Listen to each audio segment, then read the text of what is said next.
ولبا أسبوع ريحيسو noloshaada oo dhan iyo qoyskaaga oo dhanna baabao qisadani wiil yar oo dhalinyara oo jaamacadda dhigta ayaa jaamacadda ayuu galay mar uu soo daalay uu soo dhibaatooday kadib ayuu jaamacadda galay markuu jaamacadda uu ka sii baxayay jaamacadda ka bixitaankeygii sanad baa uga harsan ayaa waxa uu goostay inuu dibadaha u dhoofo Yurub reerkoodu iyagoona ogeyn ayuu doonayay inuu Yurub tago waxa uu rabaa inuu zino uu xagga ku soo sameeyo xashiisho iyo khamro inuu maartay uu soo cabo ayuu rabaa aabihii buu ka qarinayaa hooyadii buu ka qarinayaa dadkoodu inay ogaadaan ma doonayo wiilkani arintaasi markay ku soo dhacday fikradaasi inuu dhaafo oo Yurubta u dhaafo oo xumaanta uu soo sameeyo waxa uu ku fikiray sidoo waalidkii way ogaanayaan dhoofkiisa sidoo uga qarin lahaa arintaasi markay ku soo degtay wuu isweydiiyey habku been u sameyn lahaa wuu isweydiiyey akhiiran waxa uu yiri waxaan oran aabahay iyo hooyaday meel yar oo tuulo yar oo wadanka kamida ayaan u yar dalxiis tagayaa isaamaxa iyo ogolaada arintii waalidkii ku qanciyay waalidkii waa yahay buu yiri aba waan daalay jaamacadda waan ku daalay in badan ba wax dhiganayay maskaxdayda nasasho u baahan tahay heysadahan aan tagayaa waxoogaa fasal lacag isii u marsiiyay aabihi waa yahay buu oday waxa uu bilaabay inuu baasaboorkii si hoos ahaan uga soo baxo iyaga oo dadkoodu ayna ogaan kadibna safarkiisii ayuu dhaqaaqay lacagtiin aabihii uu siiyey waxa uu yidhi 2 toddobaad umaan kaa maqnanaya aabo 2 toddobaad kadib uu iman odaygii sidaasuu ku waafaqay wuu yeelay lacagtiina waa siiyey 2 toddobaad ayuu maqnanayaa wiilkii reerkooduu sabootiyey wuu baxay mid saaxiibkii ayuu la heshiiyey oo yidhi hoos baad ii kaxaynoo madaarkaad igeyn markaan imanayana adaa i soo celin sidii buu yeelay saaxiibkii buu ugu sheekeeyey wuu yidhi ha u sheegin reerka Yurub baan tegayaa xidhiidh wanaagsan haynoo dhexeeyo sidii ku baxay madaarkii buu geeyey meeshii bay ku sugeen waxoogaa kadibna diyaaraddii buu raacay magaaladii uu rabay buu ka soo dhigay uu faraxsan yahay xumaan buu ku faraxsan yahay zina iyo shar u yimid inuu meesha ku soo tunto u yimid markii uu meeshii yimid oo hoteelkii uu ku soo degay uu rabay oo jirkii hore u maydhay inuu hore u baxo rabaa caawa inuu ka faa'iidaysto rabaa waqtiga isla markiiba wuxuu codsaday in khamro loo keeno waxa khamradii baa loo keenay gabadh yar ayaa u keentay aad u qurux badan timo dhaadheer ayaa u keentay qaawan mara yar khafiifa xidhan waa u soo gashay wuu rumaysan waaye hal qaawan oo khamradii wada ingiriisiga aad uma yaqaano waad mahadsan tahay buu ku yidhi wuu sii eegay sii daba dhaqaaqay وسو أكو ما دي بحن تاي كتير مي thank you very much وسي دقائق وحول دقائق حاجة هي وحسي هو سطح هوتيلك شراب كي كسوعد صوتمو مركي ماشي هو سو يمت لقد آدم يقال وجه تفسدا خمرة دي بالله كاني ماشى وبقت تريقو كلا ميدا بأي ماشى ولا عياريا ولا دانسيا وحبا صعبة ماشي بسودقي قبل بأتمت وأما لنا يتي إلى تهي هذا قرح بدن تيبا لفلستي وحا أكويري نا تي مركي هرمتي وأنا هبت وادس بد الشيء هذا لكن من بدل بقول أي كتير وأشك ثوحي كتير أنا ذكر رالي قليا شراب كانوا كينا وحا أبهيين ودنباسيا سي هوتيل كان قفك ومر بأي ماده حقي وهبين كعده كل سوى جدي waxa qolku ii raacbu ku yidhi qolkii bay isku raaceen xaggaas ayay 3 saac ilaa 4 saac ayay ku sheekaysanayeen khamradii bay cabbeen way sakhraameen zini iyo xumaantii bay ku dhaceen xaggii buu kala dhacay way agjiibsatay subaxdii markuu tooso naagtii oo agjiibta uu argagax maada tafcaliina huna xaggan maxaad ka qabanaysa yaa ku ogolaaday inaad soo geshid markaas u sheegtoo tiri adiga oo caynkaas oo adigay soo dhaweeyey caynka waa u sharax yaraal noqo yidhi sharaabkii uu la cabbay xaggiiba haddana sharaab kale u keentay madaxa xanuunay jirka uu soo yaro maydhay kadib xaggiibuu ka sii maysay sharkiisii iyo fasaadkii khamradiibuu sidii u cabbay naagtaasuu la noolaa 2 toddobaad khamraduu cabbayey zinadaasuu ku dhacay xashiishad iyo wax walba soo jeed buu wakhtigiisu ahaa 2 toddobaad buu sidaa ku dhammaystay subaxdii uu noqonayo 2 toddobaad ay u dhammaatay ayuu gabadhii ku dul ooyey isku dul ooyey nina ku dul ooyey waan kuu soo noqon doonaa iyo kadib maalmo makaa maqnaan iyaduna ku dul ooyday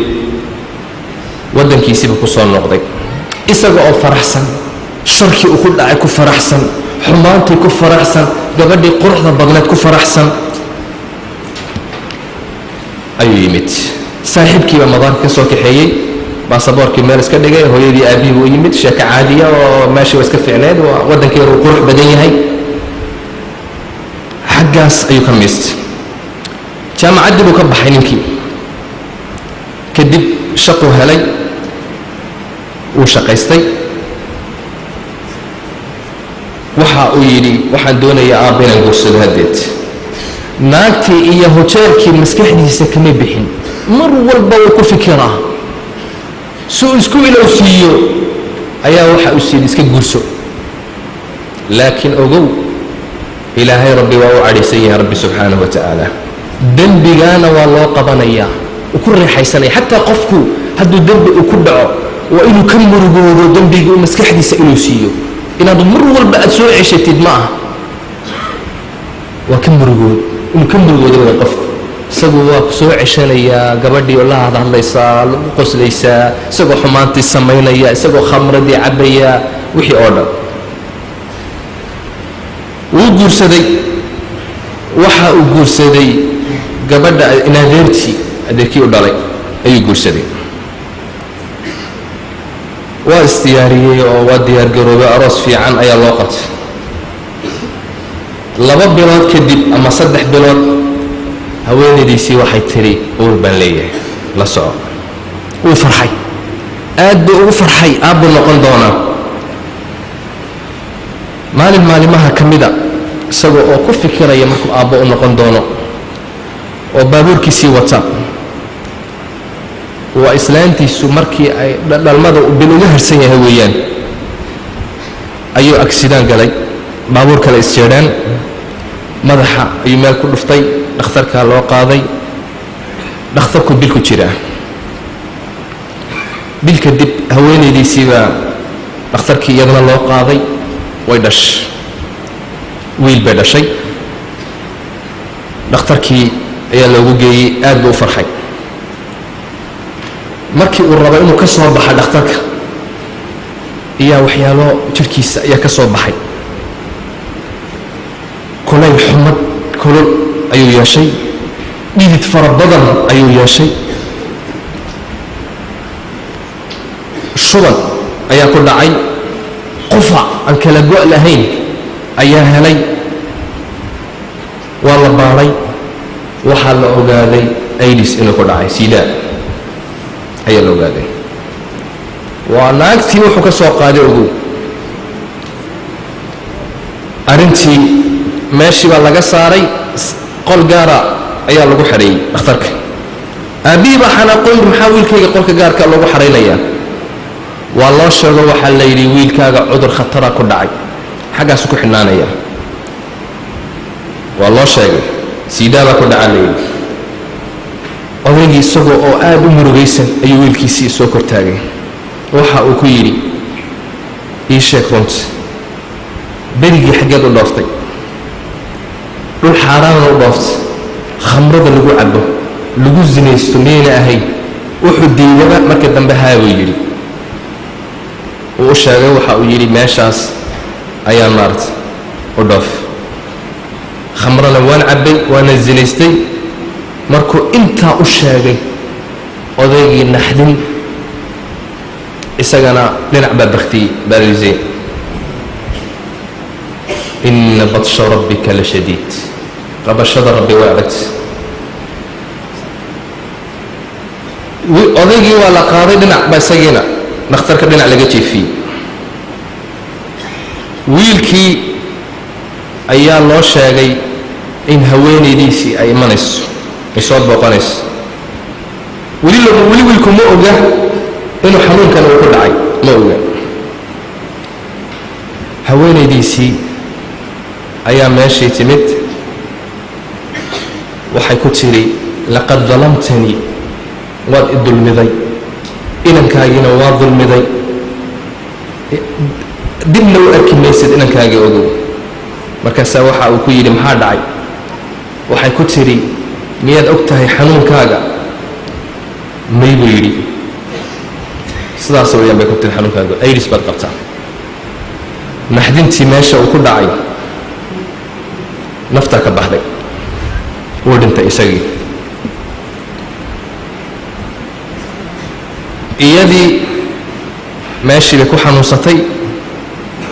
aad bay oyday iyadiina waxaa dhacay waa la kaxeeyey markii ay meesha ku oyday waxoogaa ku xanuunsatay ayaa dhakhtarka loo qaaday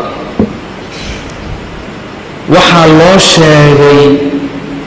inay iyaduna ayris leedahay siidaa iyada iyo wiilka yarba iyadii naxdin markaas way waalatay naxdintii bay waalatay qol baa lagu xidhay wiilkii yaraana waa laga qaaday oo laga fogeeyey odaygii meesha ayuu ku sakaraadayaa dhinac baa bakhtiisan odaygaygii dhimay wiilkii yaraa iris buu leeyahay meesha iyadii waa tan waalanoo iris bay qabtaa xaggaas ayadana maarta lagu hayaa haweenayda aabbaheed baa yimid iyo walaalkeed ayaa yimid si iyadii bay dhakhtarka ka soo saareen wiilkayga bal ha aragto in yar ha aragta bay yidhaahdeen si ay nafteeda u degto muddo ayayna arag wiilkaygii bay ku soo booday laabtay ku qabatay xoog bay ugu dhegtay naqasii ku dhejisayba qiiq yaraan naftaa ka baxday meesha ayuu ku dhintay waa qisada runa oo dhacday dadkii u taagnaa ee qisadani ka dhacday ayaa qoray oo warinaya wiilkii yaraana xaggaas ayuu ku dhintay iyada oo qoslaysa marna ooyeysa ayuu odaygii doonay inuu ka qaado wiilkii yaraa waxay ku tiri maata laqad maata wuu dhintay hoo ilmi yaraayo mayda kadibna middi bay ula baxday odaygii wuu u hanjabtay aqalkay kortay waa isku soo xidhay maruu hadda iyo xadhi ku xidhay wayse soo sodhay xaggaasa iyadiina naftu kaga baxday qoyska iyo reerka maxaa baabi'iyey ha isweydiino waa zinadii uu maalinkii galay